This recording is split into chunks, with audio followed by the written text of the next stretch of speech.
Gives energy change and equilibrium. तीन तरह का रिएक्शन होता है केमिस्ट्री में। तीन तरह का रिएक्शन होता है। एक रिएक्शन होता है इंस्टेंट होता है, यानी अगर केमिकल्स आपस में जैसे ही आपस में इंटरेक्शन किया वो कम्प्लीटली प्रोडक्ट में कन्वर्ट हो जाता है, मतलब रिएक्टेंट बचता ही नहीं है, रिएक्शन ऑलमोस्ट कंप्लीट हो जाता है और प्रोडक्ट में बदल जाता है। ठीक है क्या? तो एक टाइप का रिएक्शन हुआ रिएक्शन जिसमें कि रिएक्टेंट जो है reactant completely converts into product, यानी रिएक्टेंट बचेगा नहीं, सारा का सारा प्रोडक्ट में बदल जाएगा। एक रिएक्शन ऐसा होता है। दूसरा रिएक्शन होता है सेकेंड टाइप ऑफ रिएक्शन। ये हुआ तुम्हारा फर्स्ट टाइप, ठीक है ना। ये हो गया हमारा सेकेंड टाइप,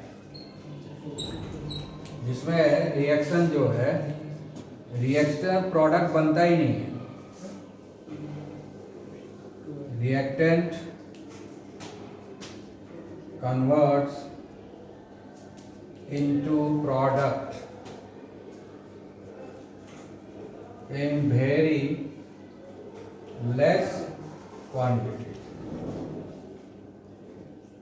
मतलब इतना कम होता है कि लगता है जैसे रिएक्शन हुआ ही नहीं, समझ गए। और तीसरा रिएक्शन होता है third type. Third type reaction जो है इसमें reactant and product reactant and products are in appreciable quantity.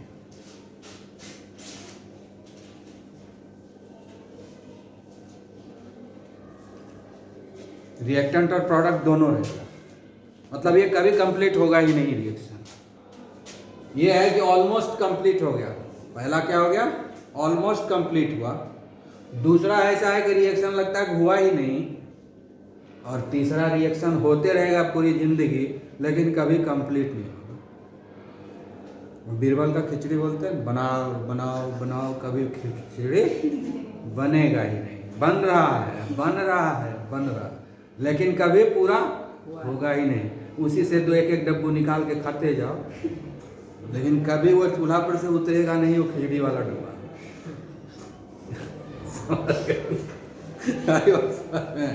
कभी वो पूरा पकेगा ही नहीं। तो वही हालत है यहाँ third type of reaction. Reaction हो रहा है लेकिन कभी कंप्लीट होने वाला नहीं है। तुम कंप्लीट होके चले जाओगे ऊपर, लेकिन ये रिएक्शन कभी कंप्लीट नहीं होगा। इस तरह के रिएक्शन को हम लोग बोलते हैं इक्विलिब्रियम रिएक्शन। इसमें होता क्या है कि रिएक्टेंट प्रोडक्ट में कन्वर्ट होता है, अब प्रोडक्ट रिएक्टेंट में कन्वर्ट होता है, दोनों तरफ से रिएक्शन चलता है। स्पीड भी सेम होगा। हाँ, स्पीड भी सेम होगा। तो इसी को बोलते हैं इक्विलिब्रियम स्टेट। ये ऑलमोस्ट कंप्लीट हो गया। ये जो फर्स्ट टाइप रिएक्शन है क्या है, इसमें ऑलमोस्ट कंप्लीट हो गया, ठीक है। और इसमें ऑलमोस्ट इनकम्प्लीट, ऑलमोस्ट इनकम्प्लीट, समझ गए। और तीसरा टाइप जो है रिएक्शन तो होते ही रहेगा लेकिन कभी खत्म नहीं होगा। आई बात समझ में? नेवर एंडिंग प्रोसेस, समझ गए ना। यानी क्या होगा कि रिएक्टेंट प्रोडक्ट में कन्वर्ट हुआ और थोड़ा देर के बाद प्रोडक्ट भी रिएक्टेंट में कन्वर्ट, कुछ रिएक्टेंट प्रोडक्ट में कन्वर्ट हुआ, कुछ प्रोडक्ट रिएक्टेंट में कन्वर्ट हुआ। ये प्रोसेस चल रहा है। तो मारा एक थप्पड़, हम मारे तुमको एक थप्पड़, चल रहा है। दोनों मार रहा है थप्पड़ एक दूसरे को, चलते जा रहा है, ठीक है ना। दोनों कभी थक ही नहीं रहा है। वो भी मारा थप्पड़, ये भी मारा था। तुम एक थप्पड़ मारा, हम भी एक थप्पड़ मारते चलते रहे, है ना। कभी फैसले नहीं होगा कि कौन जीता और कौन हारा, समझ गया ना। हाँ, तो वही है यहाँ। तो हम इसी रिएक्शन का बात कर रहे हैं, इसी रिएक्शन का बात कर रहे हैं जिस रिएक्शन में बोथ द डायरेक्शन में रिएक्शन होता है। इसी को हम लोग डिटेल में पढ़ेंगे अभी नेक्स्ट चैप्टर में, इसलिए हम ज़्यादा डिटेल में नहीं जाएंगे। बस समझ लो कि इसी के बारे में हम लोग पढ़ने जा रहे हैं। है ना। तो जब कोई रिएक्शन इक्विलिब्रियम में है, यानी रिएक्टेंट और प्रोडक्ट इक्विलिब्रियम में आ गया, ठीक है, उसमें rate of reaction, forward reaction, backward reaction दोनों ही सेम हो गया। समझ गया। तो इसमें जो है गिब्स हेल्महोल्ट्ज इक्वेशन पढ़ चुके हो।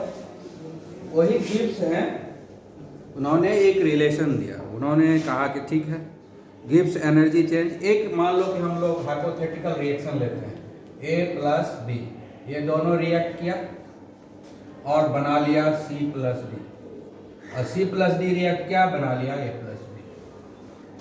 डबल डायरेक्शन दे रहा है ना, मतलब backward- ये हुआ फॉरवर्ड रिएक्शन, ये हुआ बैकवर्ड रिएक्शन। फॉरवर्ड रिएक्शन हुआ तो C प्लस D बना, और बैकवर्ड रिएक्शन हुआ तो A प्लस B बना। समझ गया। ये है इक्विलिब्रियम रिएक्शन को दिखाने का तरीका। समझ गया। अभी तक जो हम लोग इसके पहले फ्री एनर्जी पढ़ रहे थे, वो सब जगह हम लोग इरिवर्सिबल रिएक्शन की बात किए थे। यहाँ पर हम लोग पढ़ रहे हैं रिवर्सिबल। तो ये क्या है, एक रिवर्सिबल रिएक्शन हो रहा है, दोनों डायरेक्शन में हो रहा है, धीरे धीरे हो रहा है। रिवर्सिबल रिएक्शन है मतलब स्लोली हो रहा है, वेरी वेरी स्लो रिएक्शन हो रहा है, और कंटिन्यूअस हो रहा है, और दोनों ही डायरेक्शन में है। तो इसलिए ये हो गया इक्विलिब्रियम रिएक्शन। ठीक है ना, इसमें रिएक्टेंट एंड प्रोडक्ट जो है इक्विलिब्रियम में, मतलब बराबर नहीं है, इक्विलिब्रियम है। इक्विलिब्रियम का मतलब होता है कि कंपैरेबल है ना। इधर से थोड़ा सा रिएक्शन हुआ तो उधर से भी उस रेशियो में आ गया। मतलब क्या हो, इक्विलिब्रियम में क्या होता है कि जो रेशियो होता है प्रोडक्ट का और रिएक्टेंट का, वो कांस्टेंट रहता है।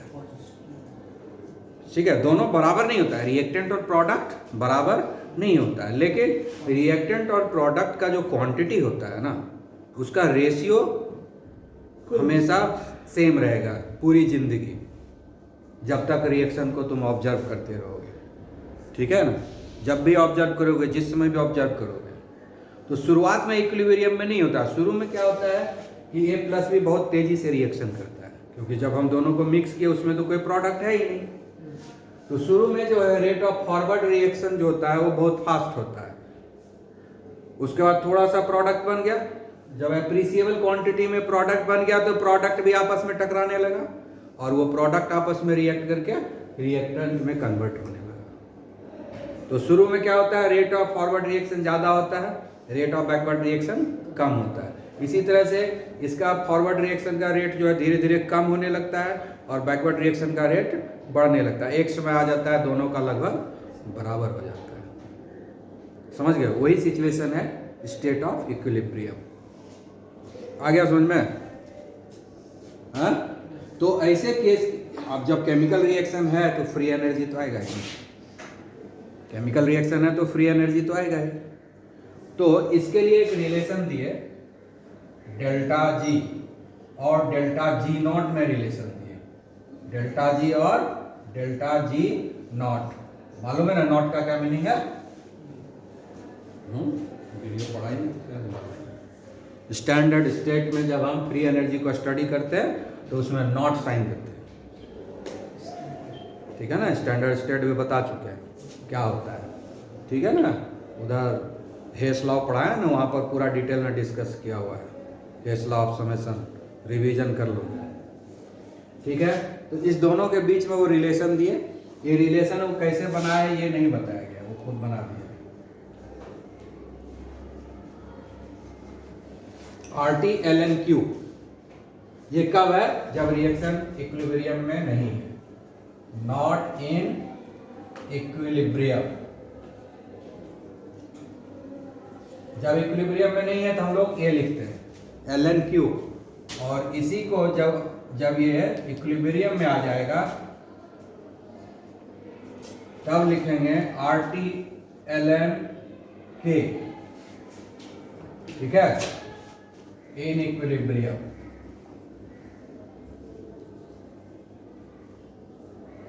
ठीक है, आ गया समझ में? रिएक्शन जब इक्विलिब्रियम में आ जाएगा तब ये रिलेशन होगा। अब Q क्या है? Q is the ratio of the concentration of the product to the concentration of the reactant.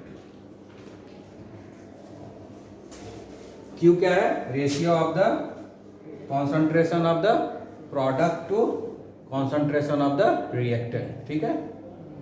और K भी यही है, ठीक है।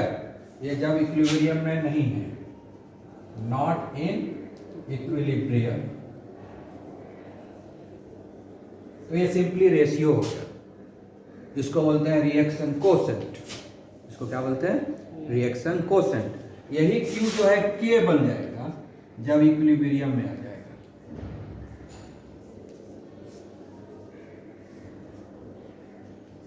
तो जब तक इक्विलिब्रियम में नहीं आया ये फॉर्मूला Q यूज करेंगे, और जब इक्विलिब्रियम में आ गया तो उसके बदले हम K लिख देंगे, ठीक है। समझ में आ गया? क्लियर? ठीक है।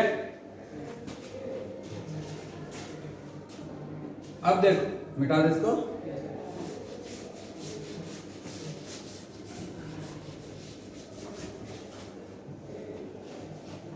जब इक्विलिब्रियम में हो जाता है, एट इक्विलिब्रियम डेल्टा G जो होता है वो जीरो होता है। डेल्टा G नॉट नहीं, डेल्टा G जीरो हो जाता है। इक्विलिब्रियम जो में जब आता है रिएक्शन, तो डेल्टा G क्या हो जाता है?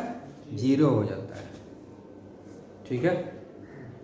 तो इसको हम वैल्यू यहाँ पुट कर देंगे, ठीक है। यहाँ पर वैल्यू पुट कर देंगे। ये क्या हो जाएगा? Zero equal to delta G not plus RT ln K, ठीक है। उसके बाद क्या हो जाएगा? Delta G not equal to minus RT ln K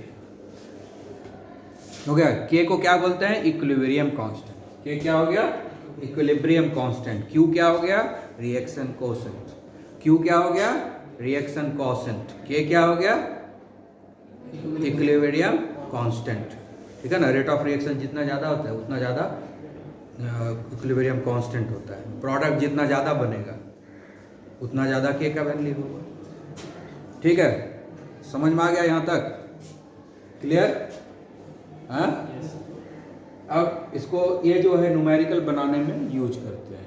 numerical बनाने में इसको हम यूज करते हैं। तो इसको हम, हाँ फॉर्मूला है, ठीक है। अब जो है हमको अगर K का वैल्यू निकालना है तो क्या करेंगे हम लोग? Delta G not by RT लिखेंगे ना, हाँ, equal to ln K। ln क्या है? बताया था ना एक दिन, लॉग है, एक्सपोनेंशियल लॉग है ना। तो अब हम K का वैल्यू निकालेंगे, तो हम हटाएंगे इसको, लॉग को, तो ये जो है पावर हो जाएगा एक्सपोनेंट की। जो मैथ पढ़ रहा है उसको समझ में आ जाएगा, जो नहीं मैथ पढ़ रहा है सिर्फ ऐसे ऐसे लिखा जाता है, बस इतने जानना, ठीक है ना। जब हम ln को हटाएंगे तो E को बुलाएंगे, और जो यहाँ रहेगा उसको पावर में बना देंगे, बस हो गया। तो K का वैल्यू निकाल लेंगे इस फॉर्मूला से, इक्विलिब्रियम कांस्टेंट का। अगर मतलब फ्री एनर्जी हमारे पास है, अगर फ्री एनर्जी वैल्यू है हमारे पास, R क्या है? Gas constant. T क्या है? एब्सोल्यूट टेम्परेचर, जिस टेम्परेचर पर रिएक्शन करवा रहे हैं वो T है। R क्या है? Gas constant. तो सारे वैल्यू गैस कांस्टेंट का वैल्यू दिया रहेगा, नहीं दिया रहेगा तो याद भी रहना चाहिए। उस वैल्यू को पुट करेंगे और डेल्टा G नॉट क्वेश्चन में दिया रहेगा, तो K का वैल्यू निकलेगा कि नहीं, ठीक है। इसका और एक वैल्यू हम बता रहे हैं, ये समझ में आ गया?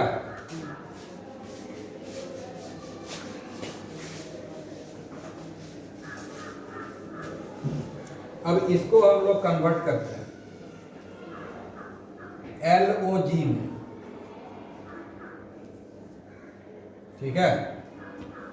अब जो है ln से LOG जब करेंगे तो इसमें 2.303 से मल्टीप्लाई कर देंगे, ठीक है। बस इतना ही जानना है केमिस्ट्री के लिए, जो मैथ में पढ़ता है अपना जाने को का है, ठीक है ना, है।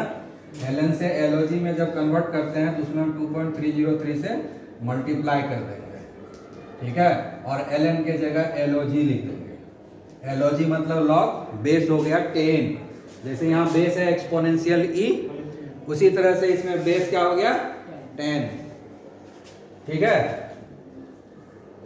तो अब क्या लिखेंगे हम लोग, लॉग के equal to delta G not by 2.303 RT। हो गया ना, हाँ। अब हम लोग के का वैल्यू निकालेंगे, ये हो जाएगा बेस 10 और इसके ऊपर पावर हो जाएगा ये पूरा 2.303 RT। तो ये थोड़ा हमारे लिए अच्छा लगता है कि 10 पर पावर है, हाँ 10 पर पावर है ना। उसके बाद हम लॉगरिथम पढ़ाए हुए हैं, उसको पढ़ लेना। अगर लॉगरिथम पढ़ोगे तो ये सॉल्व हो जाएगा, दोनों तरफ लॉग ले लेंगे सॉल्व हो जाएगा, ठीक है ना। लॉगरिथम पढ़ा है ना, लॉग टेबल देखने आना चाहिए, 5-6 वीडियो दिए हुए हैं उसमें, तो वो पढ़ना पड़ेगा तुमको। लॉग टेबल नहीं आता है तो फिर तुम्हारे लिए दिक्कत होगा, न्यूमेरिकल नहीं बनेगा, ना 11 का ना 12 का। बहुत सारा क्वेश्चन है बिना लॉग टेबल के नहीं बनता है, ठीक है।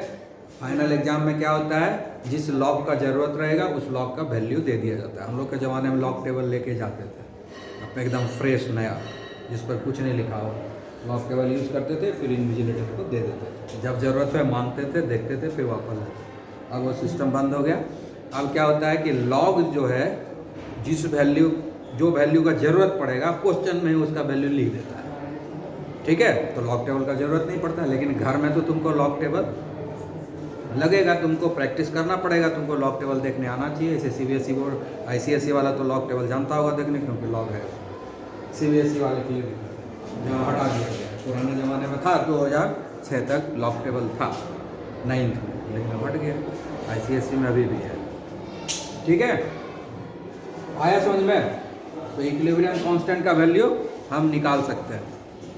तो ये इतना ही पढ़ना था, ठीक है ना, कि जब इक्विलिब्रियम में रहेगा तो हम लोगों को क्या करना है, इक्विलिब्रियम कांस्टेंट को हम आराम से निकाल सकते हैं, और इसके बेसिस पे हम लोग जो है वैल्यू भी पुट कर सकते हैं। इक्विलिब्रियम कांस्टेंट हाई रहेगा तो प्रोडक्ट ज़्यादा बनेगा। ये कब हाई रहेगा, जितना वैल्यू ही कम रहेगा, क्योंकि नेगेटिव है। यानी ये वैल्यू हाई होने के लिए ये वैल्यू कम होना पड़ेगा।